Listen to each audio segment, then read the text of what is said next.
G'day YouTubers, how you all going? My name's Wilfred, West Wilfred's PC World, Lakeside Cottage in Loch Sport, Victoria, Australia.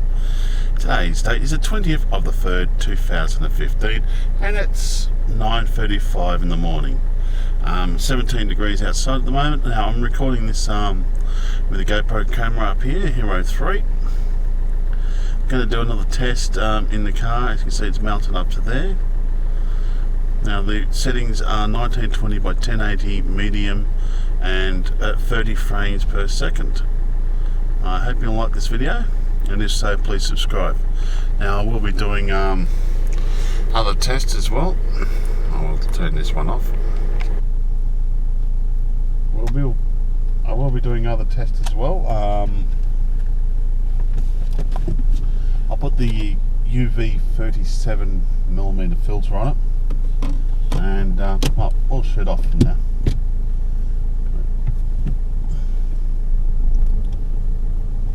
We'll listen to the radio and see what the plumbers have to say for themselves. I accept that.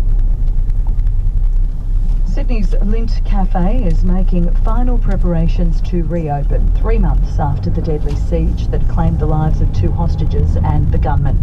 New South Wales Premier Abode is expected to speak to staff at the centre around now. Reporter Joanna Nicholson is in Martin Place. There is a very heavy media presence here in Sydney's Martin Place, and crowds are starting to gather as well. We've seen a number of police officers doing final security checks ahead of the opening of the Lint Cafe at 10 o'clock. We've also seen some staff putting out umbrellas and chairs outside here at Martin Place, and also mixing some chocolate and cleaning up the place before it reopens at 10 o'clock. Of course, 3 months ago on December 15, gunman man Haron Monis took 17 people hostage inside that cafe for a remarkable 16 hours. 3 people died during the ordeal.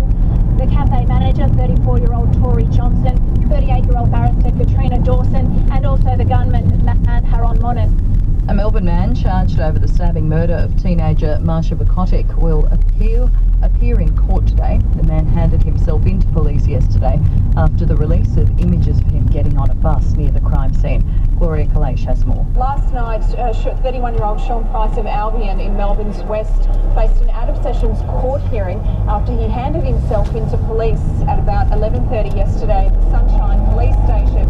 So he was charged last night in that out-of-sessions with the murder of 17-year-old schoolgirl Marsha Bukotic.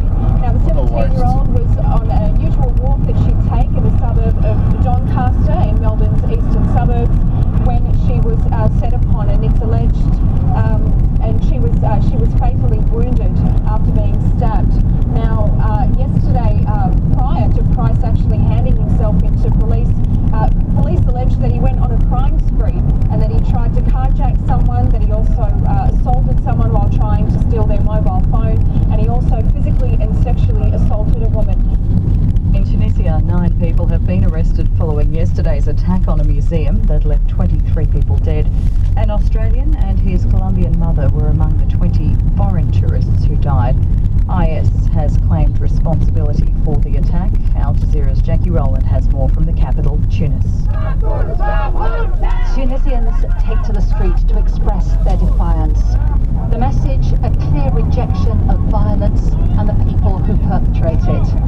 There was also solidarity with the victims and tributes laid in their memory. Some of the victims weren't carrying their passports, so they haven't been identified yet. More than 40 people were injured. 2 gunmen were killed when security forces stormed the museum to end the siege. But it's believed they had accomplices. Police say they've arrested 9 people so far, 4 of whom they believe were directly involved in the attack. The White House says it might have to readjust its Middle East policy after the Israeli Prime Minister backed away from previous commitments on a 2-state solution to the Israel-Palestinian conflict. Benjamin Netanyahu backpedaled on the idea in the lead-up to the election and has since told a US TV station he remains committed to the idea.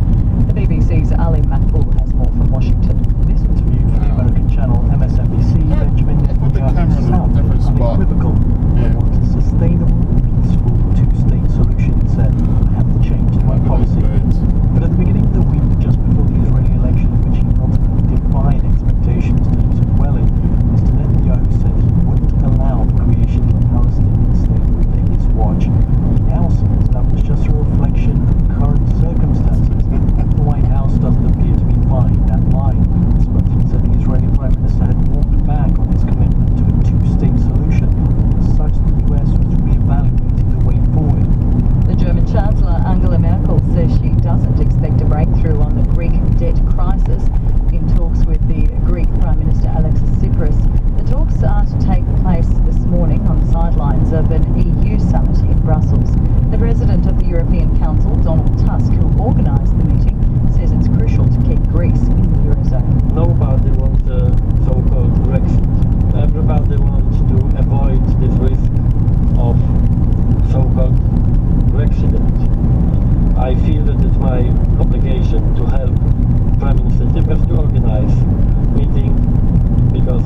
lost 0.7% to 17,959 at close as another fall in oil prices dragged down energy stocks. West Texas crude oil is currently sitting at $44 a barrel, while Tapas is buying $55.95 a barrel. Gold is down around 30 cents at $1,170.60 an ounce. And the Aussie dollar, that's down as well from yesterday. It's currently sitting at 76.5 US cents. On the cross rates, it'll buy you 51.8.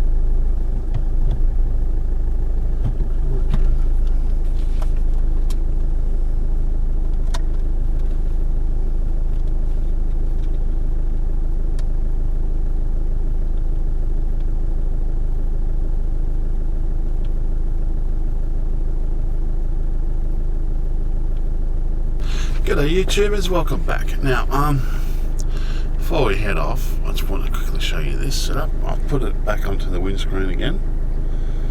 As you can see that there, onto that mount. And when I eventually can afford to get another camera, I will get one for here.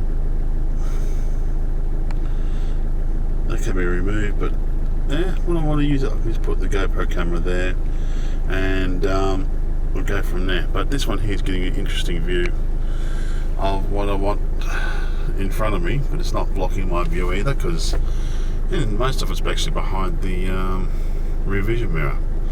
Anyway, well, I hope you enjoy this video.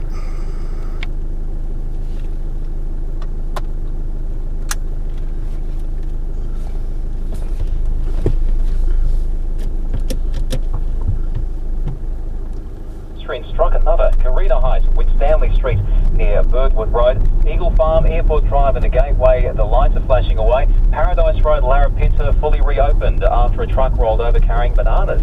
Look down towards the Gold Coast, that's okay for this half hour. Arundel's still there, Brisbane Road, Marble Arch Place, hardly a delay, but that crash is still there.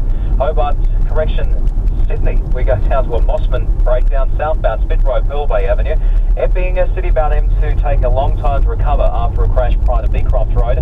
So too the M7 southbound through the Lightboards interchange with an accident just cleared where the M4 joins in. ACT is okay into Melbourne.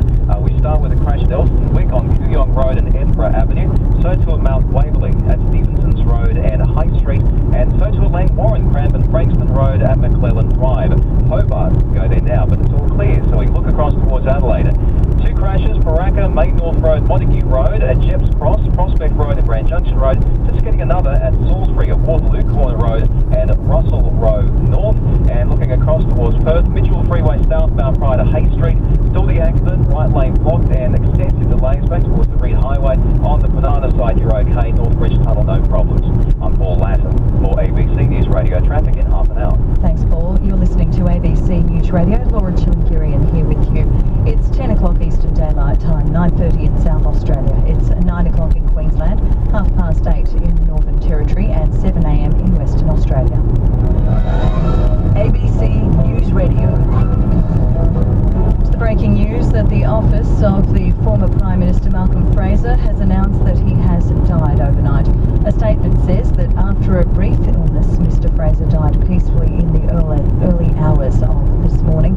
Malcolm Fraser was 84, and coming up in the next 15 minutes, we'll look back on Malcolm Fraser's life and career with ABC News Radio's political editor, Maria Spencer. Severe tropical cyclone Nathan is moving inland after crossing the North Queensland coast at Cape York Peninsula and avoiding major population centres. Andre with you reports. The Category 4 system made landfall about 100 kilometres north of Cooktown a few hours ago. Winds of up to 167 kilometres an hour were recorded at Cape Flattery, with gusts of up to 230 in the system's core. Cooktown and Hopevale escaped the full force of the cyclone.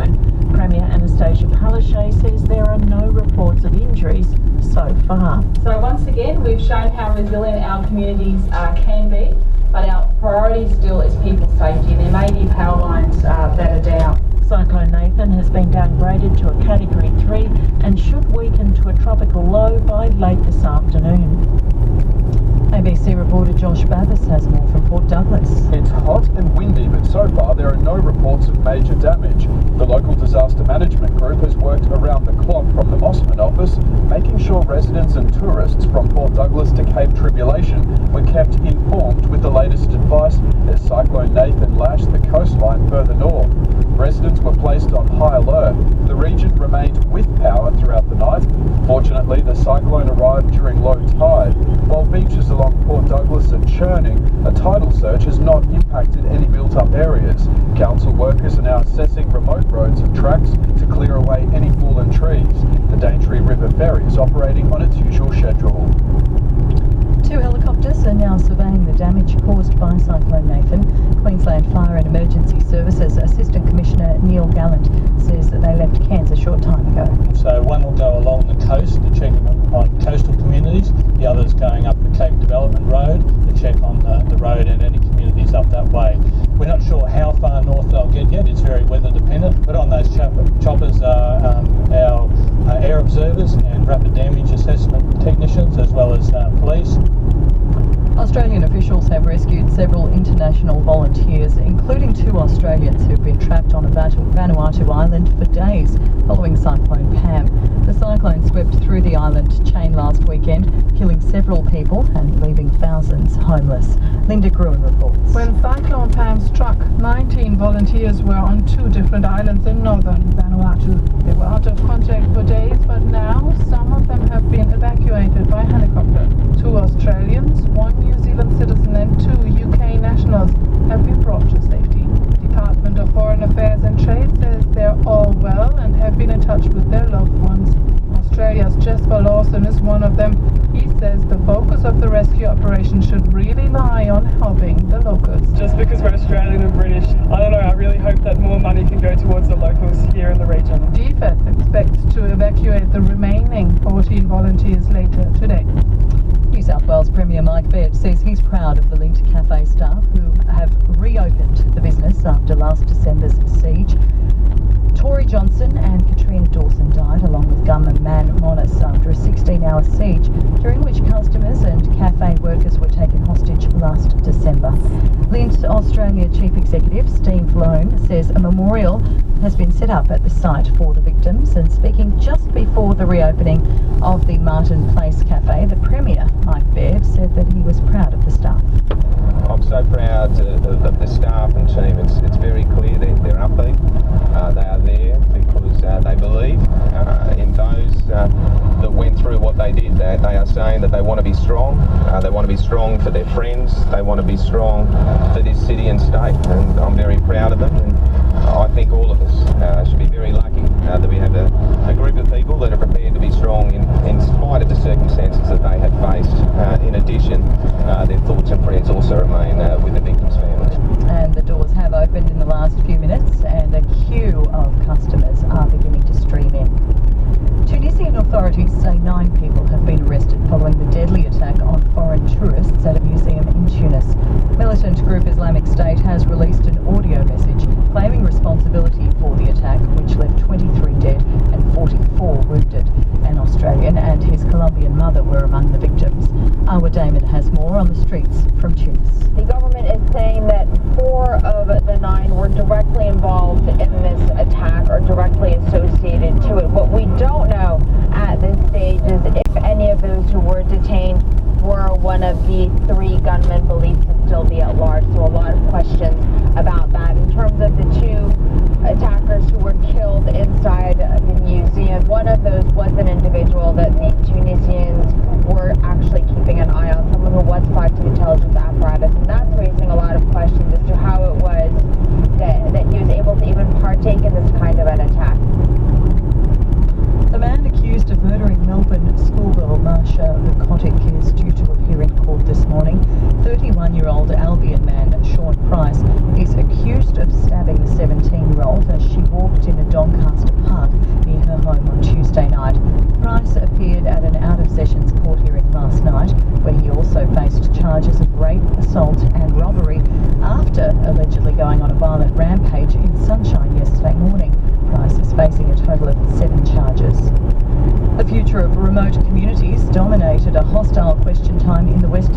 Australian Parliament, with one Indigenous MP walking out in disgust and another ejected. Andrew O'Connor has the details. After earlier facing 1,000 Indigenous protesters on the steps of Parliament, Premier Colin Barnett fired up in question time, arguing child safety was a central reason for closing remote communities. He claimed in 2013 39 Aboriginal children between 10 and 14 contracted gonorrhea. And do you think I, as Premier, or the Health Minister's Deputy Premier, is going to sit by and let those children be abused? You are wrong! He was challenged to specify where those cases occurred. He declined. In the ensuing uproar, Kimberley Labor MP Josie Farrell left the chamber in disgust, and Shadow Aboriginal Affairs spokesman Ben Wyatt was ejected. Meanwhile, film star Hugh Jackman has posted support on social media for Aboriginal people to be allowed to stay on their homelands.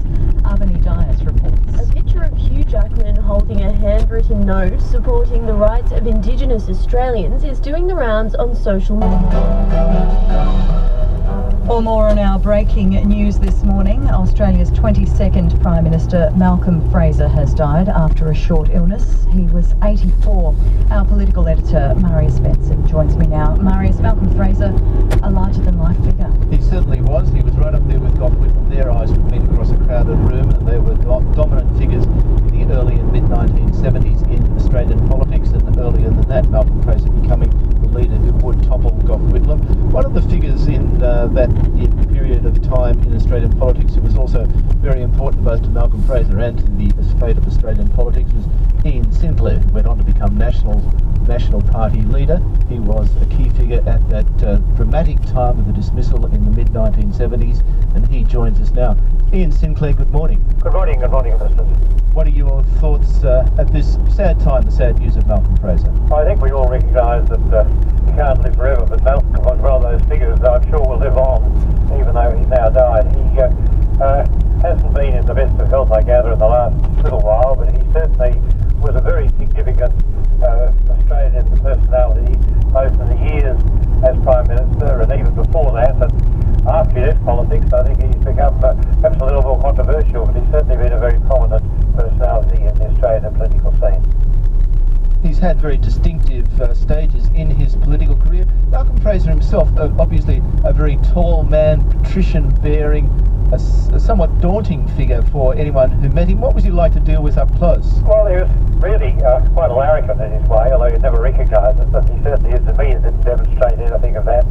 But he entered politics in the mid-50s, somewhat, about the same time as Gough, actually, and he became a First Minister after Menzies under Harold Holt, as he was Minister for Army, and then Minister of Defence under Courts, and then he had a bit of a dispute with Courts, and of course he succeeded Billy Stitt as leader of the Liberal Party and was elected as Prime Minister, as you call, in 1975, as you've identified. He was, I think, very, very involved in everything of his government. He was a good Prime Minister in that he really was very on top of his brief, and I thought during his term his big difficulty was the real rancor that was in the Australian community in 1975.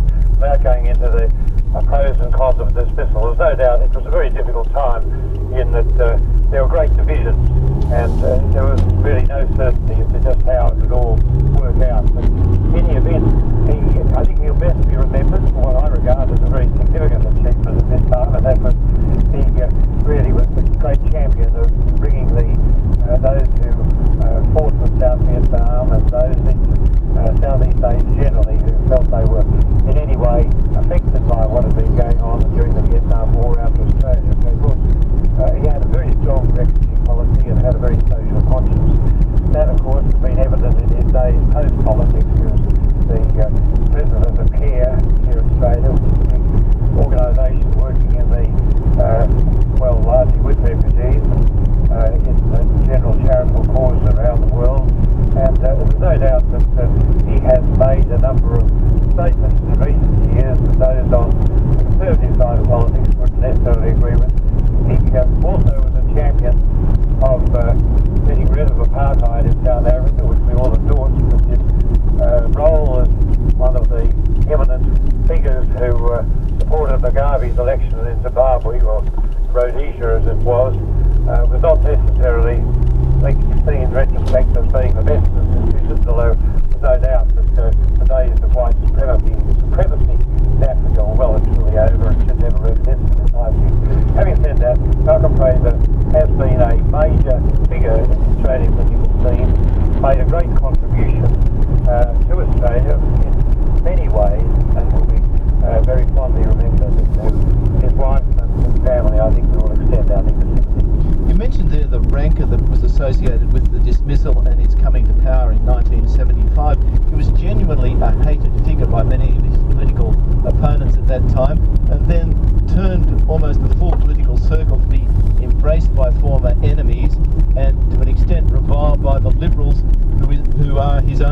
he?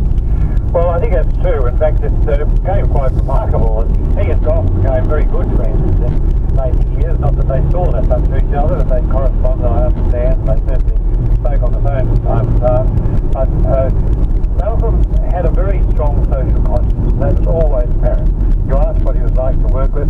He was really quite fun, but I think that being fairly senior in politics for that time, it helped. And I really ran the house for him. I was lucky. I was leader of the house. I was very much involved in so many of the early matters of the falling of the failure of the Whitlam government. And I had never had any problems with him. He had complete confidence in my judgment and meant we worked well. So I know there were others in the ministry who felt he interfered too much.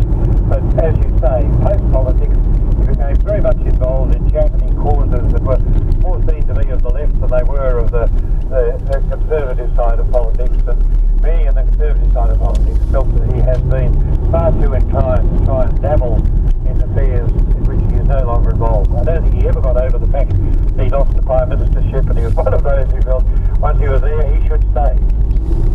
He was held in high regard by many people at different stages of his life for very different reasons. But you just used a word there that I don't think I've ever heard associated with Malcolm Fraser: fun.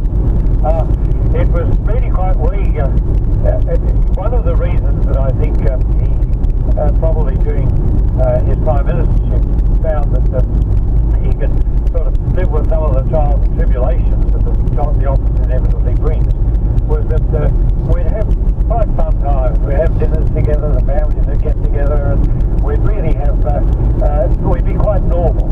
And in those instances, he was a bushie, and being from the country and knowing the country and living in the country, we all had a great deal in common. He was a good cattleman, a good judge of cattle. He was also a very keen motorbike rider in his days gone by. And it's interesting, the sides to many people's personalities are not apparent from a public persona. Malcolm certainly had another personality which I found quite enjoyable, and I respect him a great deal. So he thought life shouldn't be easy, life wasn't meant to be easy, but there was an easy side to it. He meant that it should have an easy side to it, and for that reason he could take the tough side too. Ian Sinclair, thank you very much. Thank you, and good morning, listeners. That was a political editor, Marius Benson, speaking there to Ian Sinclair. Well, a short time ago, the current Treasurer Joe Hockey paid tribute to Malcolm Fraser as he began a speech. Before I start, I do want to pass my condolences on to Tammy Fraser and Fraser family after news just came through that the former Prime Minister Malcolm Fraser passed away overnight. Quite obviously, these events just indicate how, in one way or another, we all stand in the shoulders of those that were before us. And right or wrong, many people have contributed to public life over a long period of time that have helped to build a better Australia, and unquestionably he was one of them. So we pass on our condolences. That's the Federal Treasurer Joe Hockey paying tribute there. Well, it gets some more on the life and times of Malcolm Fraser with Stephanie Kennedy. It was the nation's most divisive rise to power. Is your stand still firm about blocking supply? Of course it is. Malcolm Fraser blocked supply, Gough Whitlam was dismissed, and Sir John Kerr appointed the Liberal leader Prime Minister, a position later confirmed at the polls.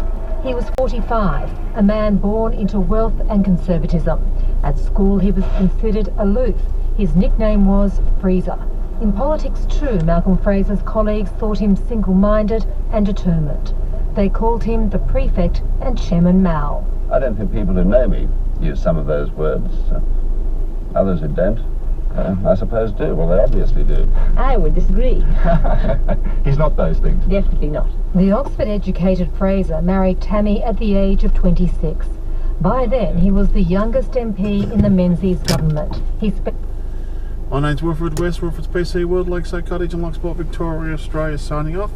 Thank you for watching my videos, and all comments are welcome. You all have a great day now.